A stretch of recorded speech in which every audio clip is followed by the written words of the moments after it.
broken is not your end. It is where your gold begins. The sea was quiet that morning, a still sheet of silver stretching to the horizon, as though the world itself were holding its breath. Even the gulls, usually shrill and restless, skimmed silently across the air above Ganu Island, sensing something ancient and irreversible stirring. Dawn had barely broken when Sasaki Kojiro stepped onto the sand, robes immaculate, dark hair tied with deliberate precision, the steel of his blade catching the first thread of sunlight like a flawless mirror. For him there was no chaos, no doubt, no hesitation. Every breath, every footstep, every heartbeat was the result of years upon years of perfect preparation.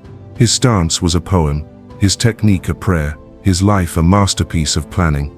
3 hours later, long after the villagers watching had begun to murmur uneasily, a lone boat drifted toward shore. In it stood Miyamoto Musashi, unwashed, disheveled, eyes half-lidded from a night without sleep, and gripping nothing more than a wooden sword carved from an oar he had roughly hacked apart on the journey over. No polished blade, no ceremonial robes, no perfect arrival. Only raw, unstructured presence. Those who watched would spend their entire lives trying to understand why what happened next happened. The duel lasted seconds. Kojiro's perfect form exploded into motion, flawless, deadly, and yet it was Musashi's messy, unpredictable, improvised strike that found the opening. Kojiro collapsed to the sand, eyes wide with disbelief. Musashi walked away without celebration, without triumph, only certainty. The certainty of a man who had lived his entire life in the arena of reality, not the sanctuary of perfect preparation. That duel would echo through history, but its lesson would remain hidden in plain sight. Too uncomfortable, too simple, too contrary to the romantic idea of mastery. The truth that perfect planners often died, and messy starters became legends. That execution, not preparation, crowned the victor. Far from Ganu Island, 2 years earlier, snow was falling over a mountain village tucked into the northern ranges. A lonely hut sat near the woods, smoke curling from its chimney, and inside sat Akan, a young woman of 23 with eyes that carried both intelligence and exhaustion. Papers were scattered across the floor around her knees, schedules, diagrams, routines, charts, timelines, each page meticulously crafted. Each page stamped with one message: I will begin when I am fully ready. She sharpened her brush and wrote the title for the 7th time, Optimal Daily Routine, Final Draft. She paused, frowned, crossed out Final Draft, and wrote version 8 instead. The snow thickened outside as the hours slipped by unnoticed. Akane's tea cooled untouched. Her sword remained leaning in the corner where it had rested for 6 straight months. Not once unsheathed, not once held with purpose, not once used, she whispered to herself. This time, I'll make it perfect. Then I can truly begin. In the village below, the students at the small dojo were training before dawn as they always did, swinging their swords with imperfect rhythm and uneven discipline, but swinging nonetheless. Meanwhile, Akane, daughter of a respected warrior, remained trapped in the same sentence, just one more adjustment, just a little more preparation. She was admired for her intelligence, respected for her discipline, and pitied for her paralysis, though no one spoke of it. All except the elder. Master Tanaka. He watched silently as the seasons changed and Akane's plans grew more ornate while her actions remained unchanged. One evening, he summoned her. She entered his home with pride, carrying her neatly bound stack of plans like proof of her worth. He asked, "What have you learned in 6 months?" With confidence, she laid out her training protocols, meditation schedules, dietary optimization charts, and said, "I have prepared everything necessary for my journey toward mastery." The master slid the papers aside, eyes sharp. "What can you do?" Silence. The crackling hearth seemed to lean closer. Akan swallowed. "Not yet, but once my preparation phase is complete." The master Sep's voice cut through her sentence like steel through silk. "So after half a year, you stand exactly where you began, except now you have beautiful plans to decorate the walls of your paralysis." A flush crept up her neck. "I am not paralyzed. I am being thorough. Mastery requires preparation." "No," he replied, leaning forward. "Preparation replaces action when fear dresses itself as diligence." Before she could defend herself, he stood. "There is someone you need to meet." A man who once walked the path you think you are walking. The next dawn, a cane followed him up the mountain trail. Snow clung to branches, bending them low, the world around them silent, except for the crunch of their feet. She had never ventured this far. The air grew colder, the path narrower, until a cave appeared, framed by icicles. Inside sat a man with a face carved by years, scars crossing his cheek, and 2 fingers missing from his left hand. His name was Ichiro. He glanced at Akane's bundled papers with amusement that felt like judgment. "You're the girl who prepares," he said, voice gravelly. "The village speaks of you, endless plans, no action." Akane clenched her jaw. "I am preparing to begin my training." "Use at hiding," he replied, using preparation as a shield against the humiliation of starting. She bristled. "I am being strategic." "You are being afraid," he said plainly, and something in those words pierced deeper than she expected. Ichiro tapped his missing fingers. "These are the result of starting before I was ready. Every one of them taught me more about combat than all my years studying scrolls and diagrams." Akane sat, confused and defensive, unsure whether she wanted to argue or listen. "Child," he began, "I failed as a samurai not because I was unskilled, but because I made the same mistake you are making. I prepared for years, and when the real moment came, I froze." He told her the story of his first duel, how he had memorized every form, every strategy, every scenario, how he stepped into the ring flawless on paper, and how none of it mattered the moment steel clashed. His opponent, sloppy, undisciplined, unrefined, acted without hesitation. Ichiro hesitated. It almost cost him his life. For 5 years afterward, he prepared for redemption. It never came. "I lived in perfection," he said, eyes drifting toward the snowy mountains, "but perfection kept me from life." He turned back to her. "The warriors I've seen pass this cave, the ones who survived did not wait to be ready. They began afraid, they began unskilled, they began imperfect, and improved through movement." Akane felt something shift inside her, something small, but undeniable. A crack forming in the armor of her excuses. "What do I do now?" she whispered. Ichiro stood, motioned her toward the cave entrance where snowflakes drifted lazily. "For 1 winter, you will train with me. 3 months, but not the way you expect. You will learn the power of immediate action, the path of acting before ready." "When do we start?" she asked. He pointed at the snow beneath her feet. "Now." She blinked. "But I haven't set." "Exactly," he interrupted. "You begin now." The world seemed to tilt. The air grew sharper, and without fully understanding why, she bowed her head. And so began the winter that would rewrite her life. The wind shifted, not violently, but with the kind of quiet certainty that announces a turning point before anyone realizes it's happening.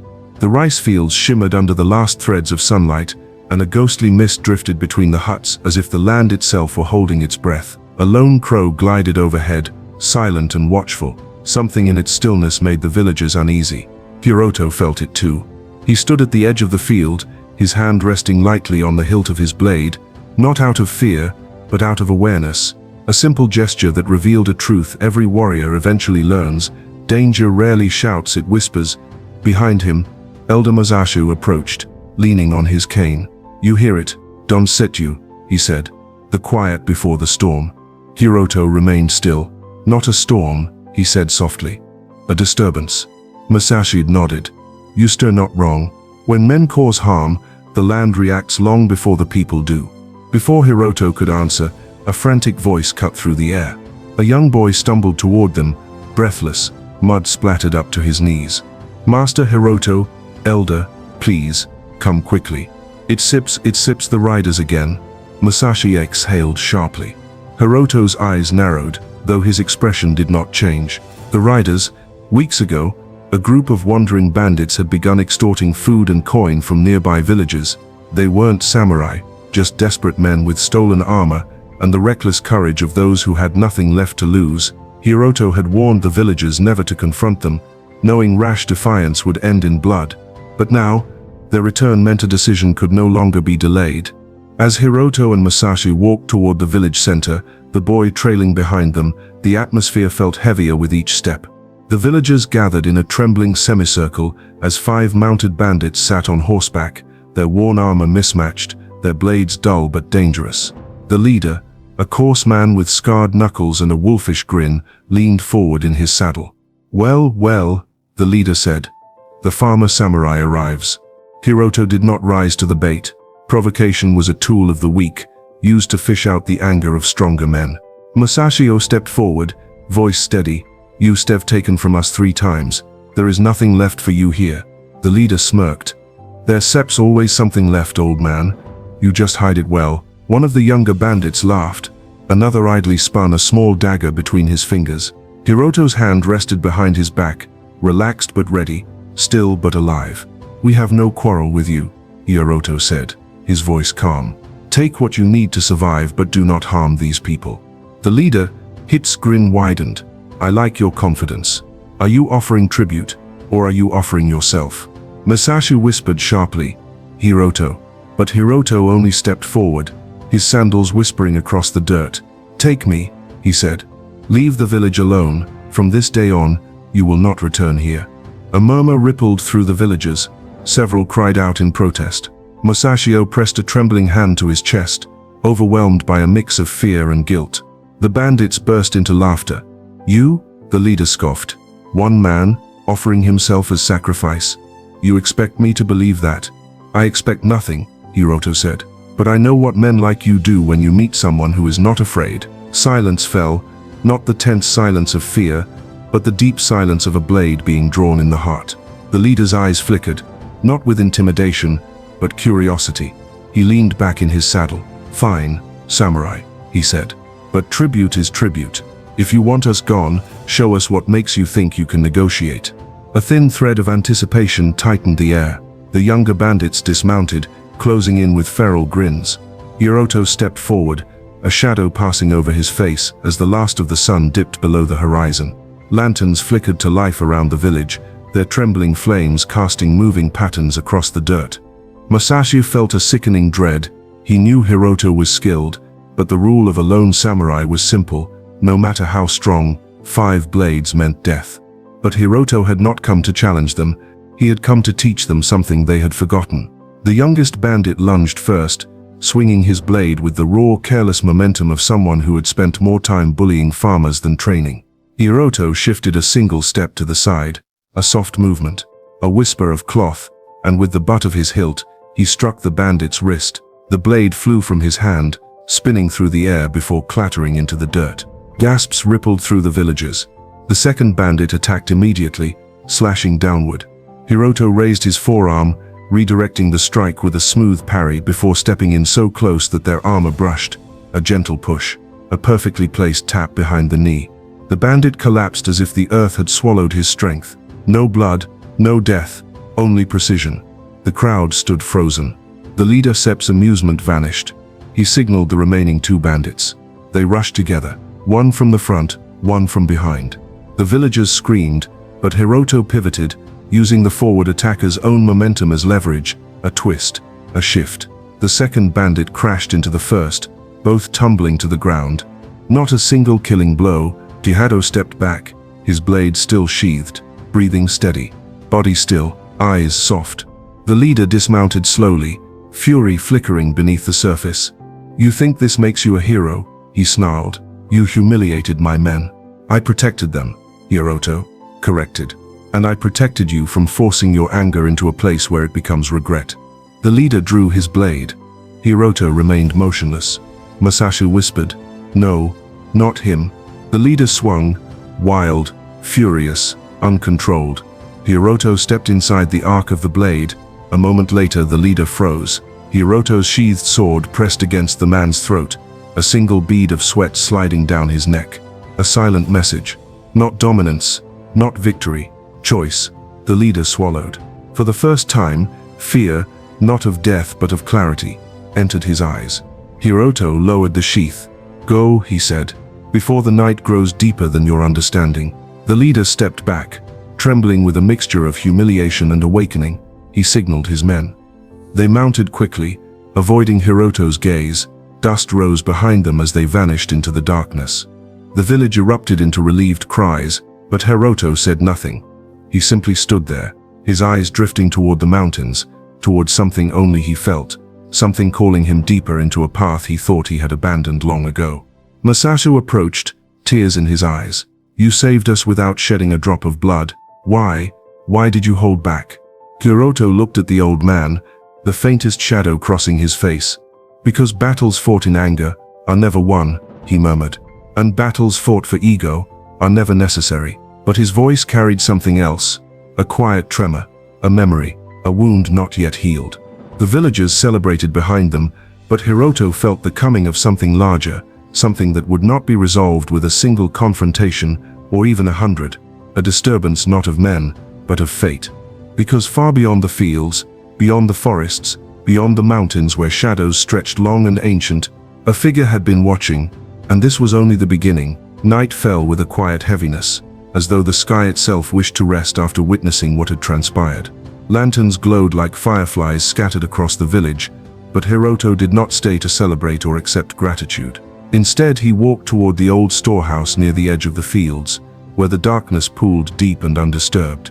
Inside, he sat on the wooden floor, back straight, eyes closed, not to the wind, not to the distant cheers, but to the faint rhythm beneath everything, the subtle pulse that lived beneath the surface of the world, the thread that tugged at him whenever his path was about to shift. Tonight it pulled harder than ever before. A soft rustle stirred the air. Hiroto's eyes opened. Someone was there. A girl, no more than 18, stood in the doorway. Her kimono was torn, dirt smeared across her face, and her breath trembled in short bursts. But her eyes glowed with a startling determination, as if fear had bowed before something far sharper. Sorry, she whispered, bowing deeply. Hiroto did not move. His gaze softened. Come inside, he said. She stepped in, the light catching the small pouch tied at her waist. She clutched it protectively, as if it held her entire life. I saw what you did, she said. You spared them, even though they deserved your blade. Mercy and justice are not enemies, Hiroto replied. Only those who fear truth think they are. She hesitated, then knelt before him. My name is Ayame. I came from the mountain shrine before it was destroyed. Hiroto's focus sharpened.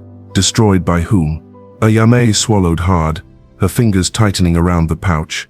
Not bandits, not thieves. They were organized, armored, disciplined. They moved like soldiers, but without banners, without honor. Hiroto's pulse slowed, controlled, but something deep within him flickered. Not bandits. Worse. Ayame continued. They searched for something. They tore apart the shrine, interrogated the monks, and demanded information about a man. She lifted her gaze, eyes trembling. A lone samurai who abandoned his clan years ago. Silence expanded between them until it felt like a living thing. Hiroto did not blink. What did they want with him? He asked quietly. Ayame opened the pouch and revealed a small wooden tablet carved with the faded crest of a once great clan. The moment Hiroto saw it, a shadow passed across his face, a memory he had buried so deep that even his dreams rarely touched it. The crest of the Kurakami, his former clan. Ayame whispered. They said this man stole something from the clan, something sacred, something they need to reclaim their power. Hiroto's jaw tightened, but he remained still, a mountain refusing the storm's provocation. I stole nothing, he said. I left because I saw what they were becoming. Ayame nodded quickly, her voice trembling. I believe you. The monks believed you. They said the man they sought was not a thief, but the only one strong enough to protect what the clan would misuse. Hiroto closed his eyes. The object they spoke of, the one he had taken, was not a weapon, nor treasure, nor secret text. It was something far more dangerous in the wrong hands. Something that held the power to shape men's hearts or corrupt them entirely. A teaching, a philosophy, a way, a truth his former clan had once cherished, but later twisted into something unrecognizable. Ayame bowed again, her forehead touching the wooden floor. Please, you must come with me. The monks who survived told me to find you. They said only you could restore what was lost. Hiroto remained silent for a long time. Why me? He asked finally. Because, Ayame whispered, lifting her head. You are the only warrior who walks away from battle before his blade draws blood. And that is the kind of strength they feared most. Outside, the wind shifted again. Soft, steady, but carrying something new. A dark scent, a distant echo, the feeling of eyes watching from beyond the trees. Hiroto rose to his feet. Ayame's breath caught. She watched as he walked to the corner of the storehouse where his old armor lay covered beneath a cloth, untouched for years, dust resting upon it like the passing of forgotten seasons. He pulled the cloth away. Black lacquered plates gleamed under the lantern light, but time had carved faint scars into the metal, not from battle, but from all the miles it had traveled, all the burdens it had carried. He touched it lightly, not with nostalgia, but with acceptance. "I hoped this day would never come," he murmured. "But fate does not ask what we want, only what we are prepared to become." Ayame stood. "Will you come with me then? To the mountains, to what remains of the shrine?" He looked at her, really looked, and saw not just fear, but courage that had not yet realized itself. "Yes," he said, "but the path ahead will not be one of simple battles. What we face is not an enemy of flesh, it is an enemy of intent, of belief, of men who mistake control for destiny." Ayame nodded, though her hands trembled. "And what about the villagers?" she asked quietly. Hiroto's gaze drifted to the distant houses, their lanterns glowing softly in the darkness. "They will be safe," he said. The rider's one step return, "Not after tonight." But deep in his voice, a different truth stirred. The danger now lay far beyond this village. A greater conflict was rising. A conflict that would test the limits of everything Hiroto had become in the years after he abandoned his clan, and somewhere in the mountains, hidden by darkness and distance, the remnants of a past he had tried so hard to bury were waiting for him, watching, preparing. As he stepped out into the night, Yame following closely behind, the stars shifted overhead, not randomly, but as if aligning with a story that had been dormant for years, a story he could no longer outrun, and for the first time in a very long time, Hiroto felt destiny breathing again. The night swallowed them as they departed the village, lantern light fading behind them until only the pale glow of the moon guided their path. The fields rustled softly in the breeze, but beyond the crops, where the land curved upward toward the forest, the darkness grew thicker, more deliberate, as though an unseen presence waited just beyond the reach of mortal senses. Ayame kept close behind Hiroto, her footsteps light but hurried. She clutched the wooden tablet to her chest, as if it were the last thread tethering her to the life she once knew. "Master Hiroto," she whispered at last, unable to contain the question twisting through her mind. "If your former clan has fallen so far, if they have truly become what the monks feared, why do they still search for you?" Hiroto didn't slow. He moved with the confidence of someone who could sense the shape of the land even with his eyes closed. Each step precise, each shift of breath measured. "They search because my departure revealed their weakness," he said quietly. "A clan built on the illusion of honor fears nothing more than the one who sees through it." Ayame absorbed his words, her mind racing. But why now? Why attack the shrine? Why destroy something sacred to so many? Hiroto Sek's expression tightened, shadows gathering in the lines of his face. "Because they lost something. Something they believe I took." Ayame hesitated. "Did you?" "I took nothing," he replied softly. "What they lost was never theirs to claim.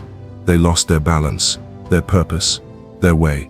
A branch snapped in the forest ahead. Hiroto stopped instantly. Ayame froze, heart pounding. The forest was silent, too silent. Even the insects, normally buzzing through the night, had retreated into stillness. Hiroto scanned the tree line. "We sit being watched." Yamameister's grip tightened on the tablet. "By who?" Hiroto didn't answer. A moment later, a dark shape emerged between the trees.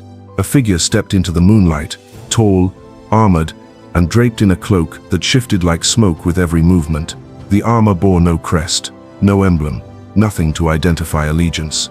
It was deliberate anonymity, a soldier who wanted to be seen but not known. Ayame staggered back. "They found us." Hiroto stepped in front of her, his presence suddenly vast, as if his stillness alone could challenge the void. The figure spoke, voice low and controlled. "Hiroto, of the Kurokami clan." Hiroto said nothing. His silence alone was answer enough. The figure continued. "The clan commands your return." Ayame's breath hitched. Hiroto remained unmoved. "I have no clan," he said simply. The soldier tilted his head. "You cannot escape blood." Hiroto's gaze sharpened. "I did not escape it. I cleansed it." A faint shift ran through the shadows behind the soldier. More figures, hidden, watching. Ayamehep's pulse quickened. "There are others." "I know," Hiroto whispered, voice steady. The soldier stepped closer. Moonlight revealed a faint crack in his mask, a scar running from forehead to cheekbone beneath it. You have something that belongs to us, the soldier said. Return it, and you may walk away. Hiroto exhaled slowly. You misunderstand. It is not an object.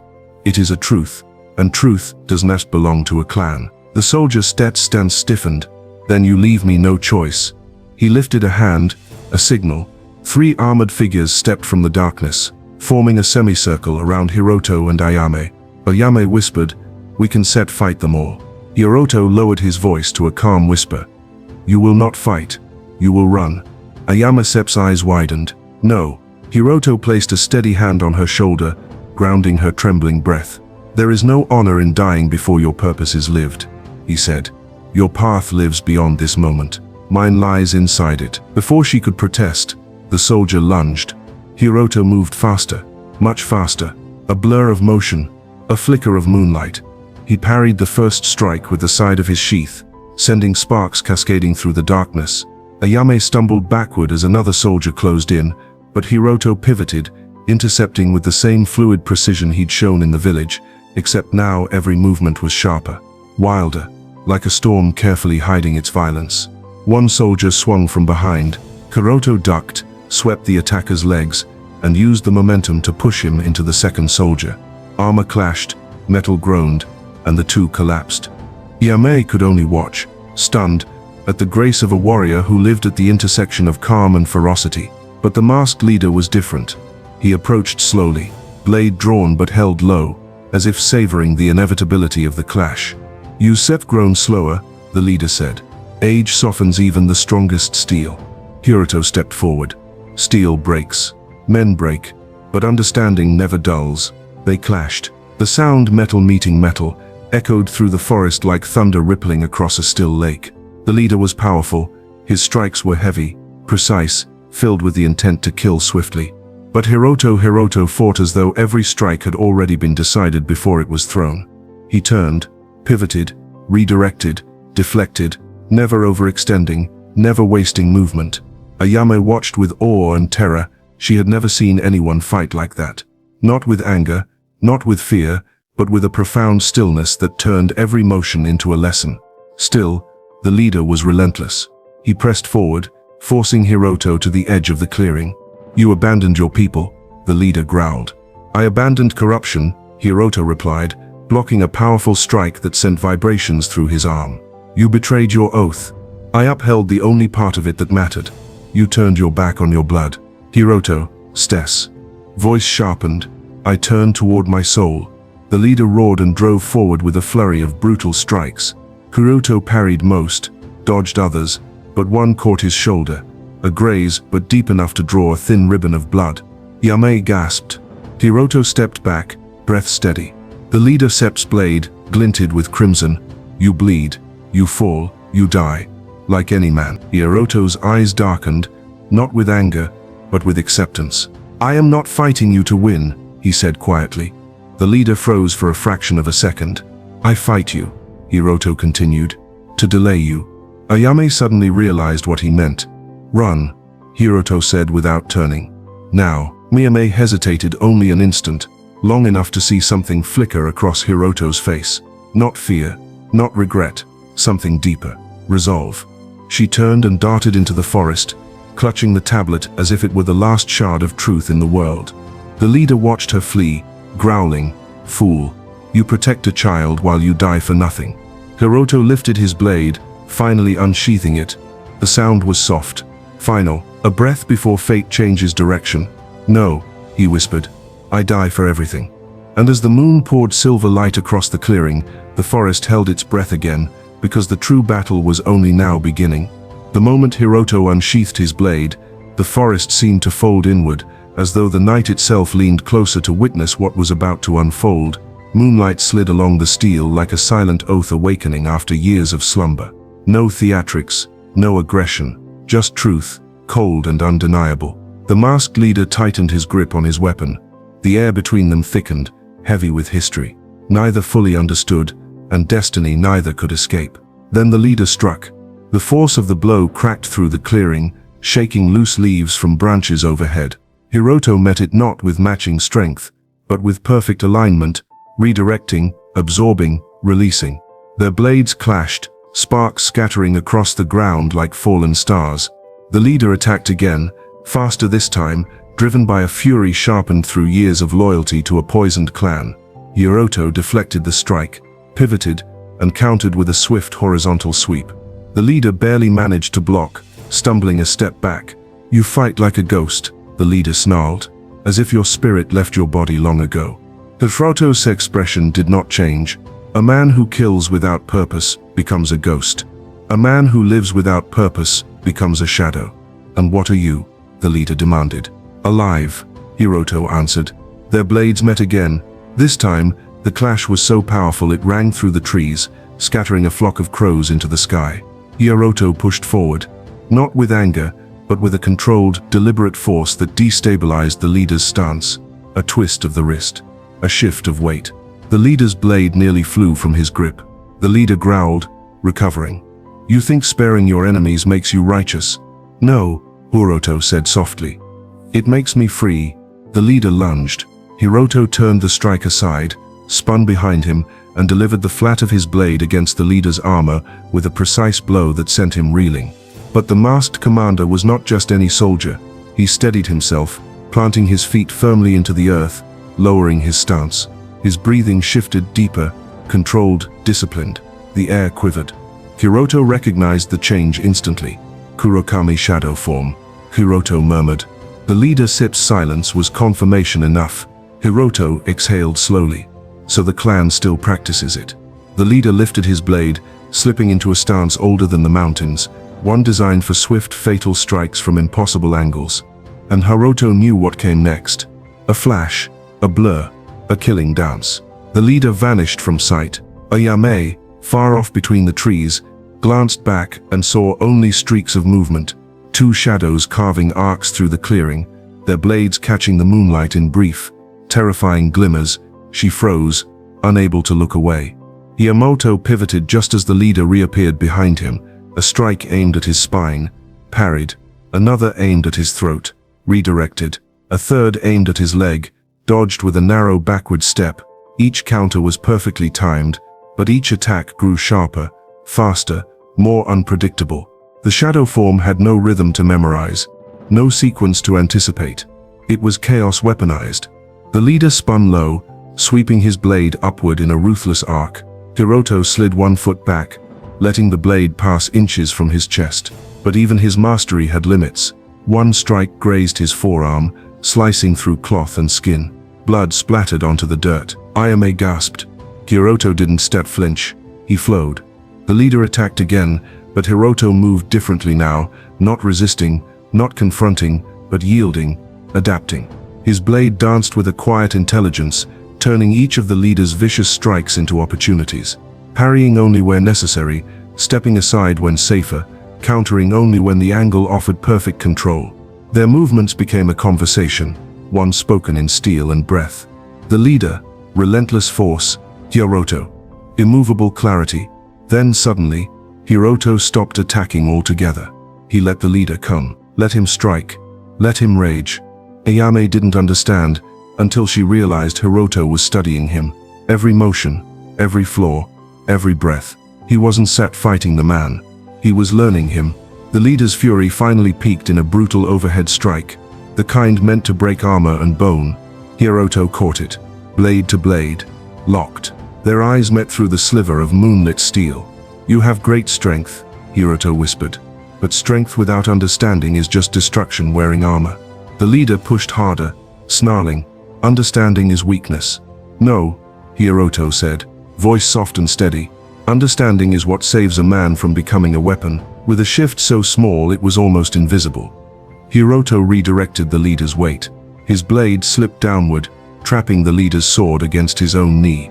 A twist of Hiroto's wrist, a controlled push, and the leader's blade flew from his hands, spiraling through the air before embedding itself into a tree with a violent thud. The leader staggered back, stunned. Hiroto raised his sword, not to strike, but to offer a final merciful ending. "Go home," he said. "Your path does not need to die for theirs." But the leader, laughed. Not in amusement, in disbelief, in exhausted, broken sorrow. You think I follow the clan? He breathed. You think I still believe in them? Hiroto's eyes narrowed. The leader removed his mask. And Hiroto Sip's breath caught. The face beneath was younger than he expected. Too young, barely a man. Scars where discipline failed to protect him. Eyes bruised not from battle but from years of loyalty to men who saw him as a tool. I don't serve the clan, the young commander whispered. I serve someone far worse. Hiroto stepped forward. Who? The commander's lips trembled, not in fear, but in something colder. They call him the Whispering Monk. Ayame felt her blood turn to ice. Hiroto felt something deeper, a memory he hoped he'd never face again. The commander Sep's knees weakened. He collapsed to the ground, defeated but unbroken. He is coming for you, he whispered, and for her. His gaze flicked toward Ayame. Hiroto moved instantly, but before he could speak, the commander's body jolted violently. A thud, a sound like a snapped string. An arrow, black-feathered, had pierced straight through his heart. Ayame screamed.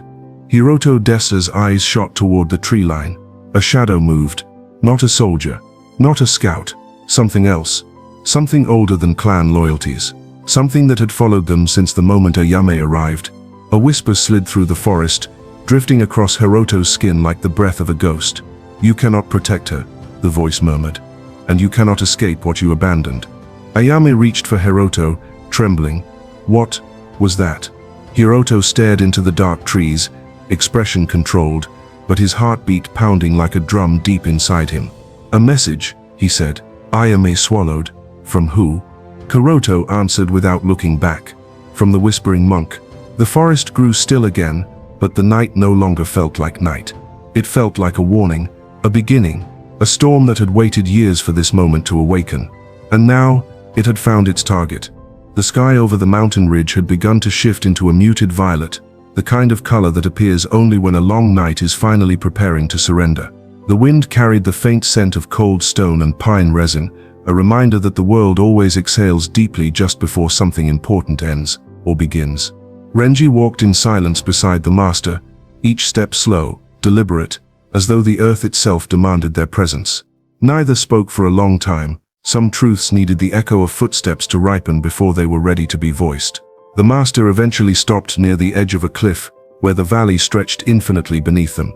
Clouds drifted lazily below their feet, like rivers of mist searching for a destination. The old man looked out at the horizon, his back steady, his posture unshaken despite the years carved into him. He exhaled, a soft breath that sounded almost like a prayer. Renji, he said, you came to me as a blade chipped by life. You leave me now as kintsugi, not perfect, not flawless, but whole and more beautiful because of the breaks. Renji felt something tighten in his chest, not pain, but a warm pressure, like a memory finding its place. He stepped closer, watching the clouds swirl beneath them like restless spirits. I don't feel whole, Renji admitted quietly. Not yet, not fully. The master turned his head slightly. Wholeness is not a destination. It is a practice. It is knowing that your cracks are not weaknesses, but proof that you have lived deeply. It is walking forward with the understanding that every breath is another opportunity to mend yourself with gold. Renji closed his eyes. The words were simple, but they settled inside him like stones anchoring him to the earth. A sudden gust of cold wind swept across the cliffside, carrying loose flecks of snow that glimmered in the pale violet dawn. Renji lifted his hand, catching one of the delicate pieces on his palm. It melted instantly, brief, impermanent, beautiful. He turned to the master. What happens now?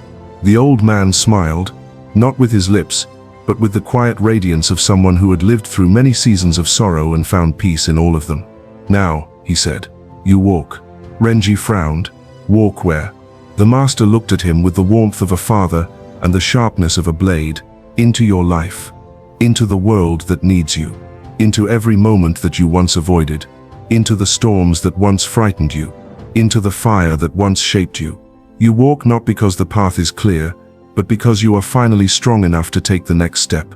The word struck something deep within Renji, something he had buried beneath fear and regret. He felt it rise inside him like a tide. But what if I break again? Renji asked. The master Sip's eyes softened. Then you mend again, with more gold, with more wisdom, with more courage. Life is not the avoidance of breaking, it is the art of becoming more unbreakable each time. The world seemed to still at those words, as though even the wind paused to listen.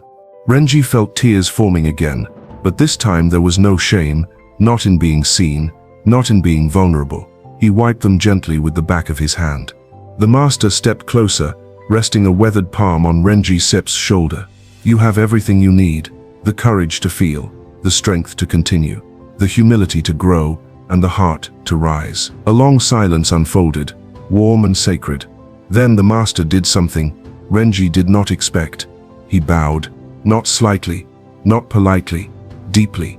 A bow of respect, a bow reserved only for those who had earned their place through struggle and transformation. Renji stared, stunned. Master, you can sit. I bow not to the student you were, the old man said, still lowered, but to the man you have become. Renji felt his throat close with emotion, and he returned the bow, equally deep, equally reverent. When they rose, the sky had brightened. The first sliver of sun began to crest over the distant ridge, painting the clouds in gold. A perfect symbol, a perfect ending, a perfect beginning. Renji took a slow breath, feeling the cold air fill his lungs with purpose. The weight he once carried felt lighter, transformed, somehow, into something he could use. He stepped forward onto the cliff's path, the trail descending toward the valley far below. It was long, steep, uncertain, but no longer frightening. Before taking the first step downward, he looked back one final time.